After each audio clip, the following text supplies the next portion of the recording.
여러분, 엔비디아를 모르시는 분은 없으시죠? AI 반도체라는 압도적인 무기로 전 세계 시가총액 1위 자리에 오른 지도 벌써 1년이 지났습니다. 그런데 이런 엔비디아가 그동안 숨겨온 진짜 야망이 이번 CES 2016에서 드러났습니다. AI는 결국 현실 세계를 이해합니다. 자율주행, 로봇, 신약 개발, 반도체 설계 모두 현실의 물리법칙을 정확히 학습해야만 작동하죠. 그런데 여기에 치명적인 문제가 있습니다. 현실 데이터를 수집하는 것은 너무나도 비싸고 오래 걸리는 일입니다. 자연스럽게 지금까지의 AI 경쟁은 누가 더 많은 현실 데이터를 먼저 확보했는가의 싸움이었습니다. 선도 기업은 계속 강해지고 후발 기업은 영원히 따라잡지 못하는 구조죠. 그런데 엔비디아는 이 병목을 통째로 부숴버리려고 합니다. 이들의 진짜 목표는 세상의 물리법칙 그 자체를 소유하고 지배하는 겁니다. 이게 무슨 소린가 싶으시죠? 오늘 이 영상을 끝까지 보시면 왜 모든 기업들이 결국 엔비디아에게 종속될 수밖에 없는지, 엔비디아가 그려나가는 거대한 그림 속에서 현재 엔비디아의 주가가 얼마나 저렴한 상황인지 완벽하게 납득하시게 될 것입니다. 1월 6일 CES 2016 키노트, 젠슨 왕이 가장 강조한 것은 디지털 트윈 플랫폼 옴니버스, 그리고 월드 파운데이션 모델 코스모스였습니다. AI를 제대로 학습시키려면 데이터가 꼭 필요합니다. 이미 현실 데이터를 확보한 선도 기업들은 AI를 계속 고도화하며 더 멀리 달아납니다. 후발 기업은 출발선에서부터 뒤처질 수밖에 없습니다. 엔비디아는 여기서 새로운 길을 제시합니다. 현실과 똑같이 움직이는 가상세계를 만들고 그 안에서 무한한 합성 데이터를 생성하자. 옴니버스는 현실의 물리법칙이 그대로 작동하는 가상세계를 만들고, 또 코스모스는 그 가상세계 안에서 현실과 구분이 불가능한 상황 데이터를 끝없이 생성해냅니다. 데이터를 가진 기업만 AI를 키우던 시대를 누구나 AI를 키울 수 있는 시대로 바꾸는 것, 이게 엔비디아가 뒤엎으려는 판입니다. 현실 세계의 대부분 기업들은 당연하게도 1등을 추격하는 입장입니다. 선도 기업에 비해 실제 데이터가 턱없이 부족합니다. 자율주행 데이터를 직접 모으려면 수억 킬로미터를 실제 도로에서 달려야 하고, 로봇 데이터를 모으려면 공장을 실제로 돌려야 합니다. 이 비용을 감당할 수 있는 기업은 사실상 거의 없습니다. 데이터 격차가 그대로 경쟁력 격차로 이어지는 시대에 수집 비용을 감당할 수 없는 기업들에게 선택지는 하나입니다. 엔비디아의 합성 데이터, 그리고 물리 시뮬레이션 구조를 쓰는 것. 이 전략의 핵심인 옴니버스와 코스모스를 제대로 돌리고 고품질 합성 데이터를 생성, 학습, 추론하려면 결국 엔비디아의 고성능 GPU가 필수적입니다. 물리법칙을 정확히 시뮬레이션하고 대규모 비디오 생성 처리를 하려면 쿠다 생태계와 압도적인 연산 파워 없이는 효율이 나오질 않기 때문이죠. 결국 데이터 문제를 해결하려는 모든 기업의 비용은 엔비디아의 매출로 전환하게 됩니다. 엔비디아는 이런 산업 역학의 판을 미리 읽고 완벽하게 그들의 계획을 짜둔 것입니다. 참 대단한 기업이지 않나요? 미래를 예측하는 게 아니라 직접 설계한 미래로 전 세계를 끌어들이고 있으니까요. 여기서 젠슨 왕은 인류 반도체 역사를 뒤흔들 쐐기를 박습니다.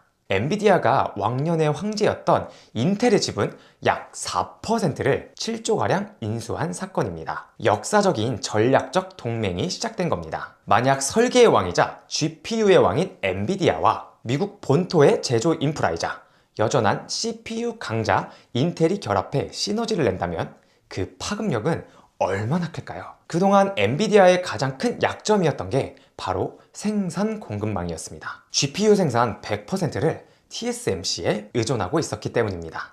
지진이든 지정학적 리스크든 대만에 무슨 일이라도 생긴다면 엔비디아의 생산 라인이 스탑, 그대로 멈춰버리는 거죠.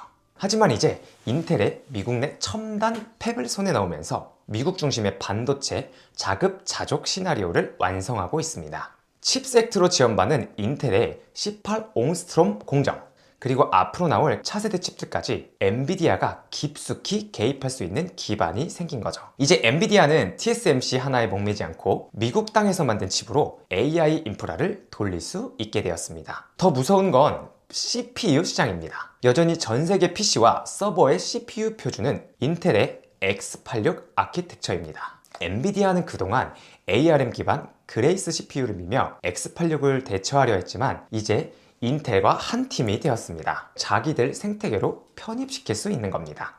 NV링크 같은 엔비디아가 보유했던 초고속 인터커넥트 기술로 인텔의 CPU와 엔비디아의 GPU를 하드웨어 레벨에서 최적화해서 결합하게 된다면 단순한 CPU, GPU 조합이 아니라 하나의 슈퍼칩처럼 움직이는 괴물이 탄생하게 될 겁니다. 대역폭이 10배 이상 빨라지면서 성능이 미친 듯이 올라가고 전력 효율도 폭발적으로 좋아지죠. 결국 고객 입장에서는 한번 엔비디아 생태계 안으로 들어오면 절대 빠져나갈 수 없는 락인이 완성됩니다. 여기에 엔비디아는 반도체 설계 소프트웨어 기업 시놉시스 지분까지 확보해 두었습니다. 엔비디아의 GPU와 인공지능을 깊숙이 활용해서 시놉시스와 함께 반도체 설계부터 시뮬레이션할 계획입니다. 인공지능을 통해 인공지능 반도체를 더 효율적으로 설계하는 것, 이 구조를 두고 젠슨 왕은 이렇게 말했습니다. 우리는 엔지니어링을 재창조하고 있다. 이 파트너십이 본격적으로 작동하게 되면 칩을 설계하는 방식부터 제조하는 공정까지 최첨단 반도체 산업에 처음부터 끝까지 엔비디아가 손을 뻗지 않는 곳이 없어지는 겁니다. 여러분, 정말 놀라운 사실 하나 알려드릴까요? 엔비디아가 그리는 이 거대한 야망이 현실화되고 있음에도 불구하고 역설적으로 지금 엔비디아 주가는 믿기 힘들 정도로 저렴한 상태입니다. 현재 엔비디아의 포워드 PR은 약 27배 수준입니다. 시장 평균인 S&P 500의 PER인 30보다도 낮은 수치입니다.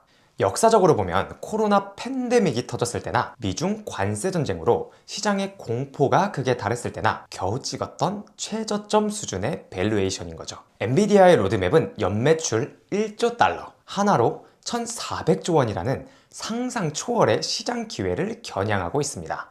그런데 더 놀라운 건 지금 엔비디아를 먹여 살리는 데이터 센터 매출이 이 목표치의 겨우 절반 수준밖에 도달하지 않았다는 사실입니다.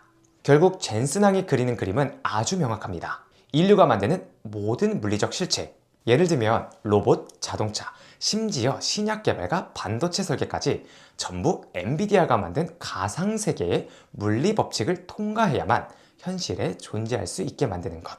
이것이 바로 엔비디아가 장악하려는 인프라 권력의 실체입니다. 보통 이렇게 이해하기 어려운 거대한 비전을 가진 기업은 그 가치가 숫자로 증명될 때마다 주가가 한 단계씩 크게 도약하곤 합니다. 저는 지금의 주가가 그 거대한 비전과 실제 찍히는 실적 사이의 괴리가 가장 커진, 즉 투자자에게는 너무나 매력적인 구간이라 생각합니다. 여러분은 이 글로벌 패권 기업이 탄생하는 역사적인 순간을 그저 구경만 하시겠습니까? 아니면 이 거대한 흐름에 직접 올라타시겠습니까? 이미 시총 1등인데 여기서 뭘 얼마나 더 가겠어? 라고 생각하시는 분도 많을 겁니다. 하지만 명심하세요. 현재 주가가 비싸 보인다는 생각도 시간이 지나고 보면 그때가 정말 쌌구나 싶을 때가 옵니다. 미래에 이 회사가 벌어들일 수익이 지금보다도 훨씬 커진다면 주가는 당연히 오를 수밖에 없습니다. 주식은 비쌀 때 파는 게 아닙니다. 그 기업의 성장이 멈췄을 때 파는 겁니다. 그리고 엔비디아의 성장은 이제 겨우 본 궤도에 올랐을 뿐입니다. 지금까지 한의지의 투자교실 한의지였습니다. 감사합니다.